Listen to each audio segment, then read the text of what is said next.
Dans le jardin des réseaux, les pensées se déploient, fugaces comme le vent, lumineuses parfois.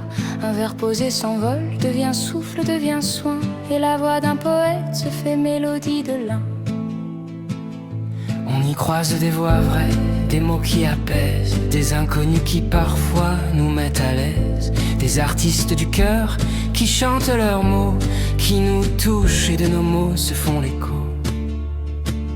Dans le jardin des réseaux, les pensées se déploient, fugaces comme le vent, lumineuses parfois. Un verre posé s'envole, devient souffle, devient soin, et la voix d'un poète se fait mélodie de l'un.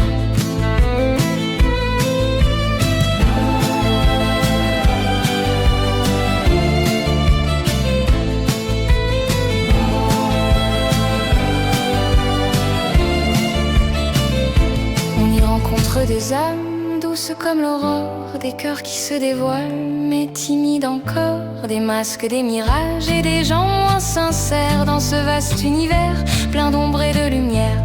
On y croise des voix vraies, des mots qui apaisent, des inconnus qui parfois nous mettent à l'aise, des artistes du cœur qui chantent leurs mots, qui nous touchent et de nos mots se font l'écho.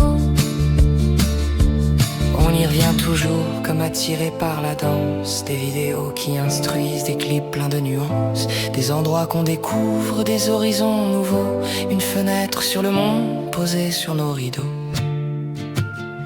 On y rencontre des âmes douces comme l'aurore, des cœurs qui se dévoilent mais timides encore, des masques, des mirages et des gens moins sincères dans ce vaste univers plein d'ombre et de lumière.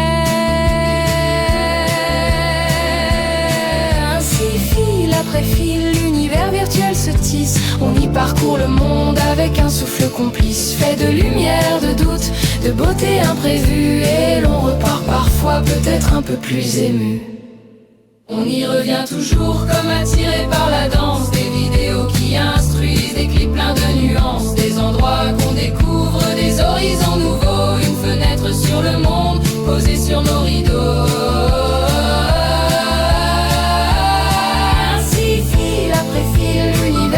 Se tisse. On y parcourt le monde avec un souffle complice, fait de lumière, de doute, de beauté imprévue, et l'on repart parfois peut-être un peu plus ému. Dans le jardin des réseaux, les pensées se déploient, fugaces comme le vent, lumineuses parfois. Un verre posé s'envole, devient souffle, devient soin, et la voix d'une poète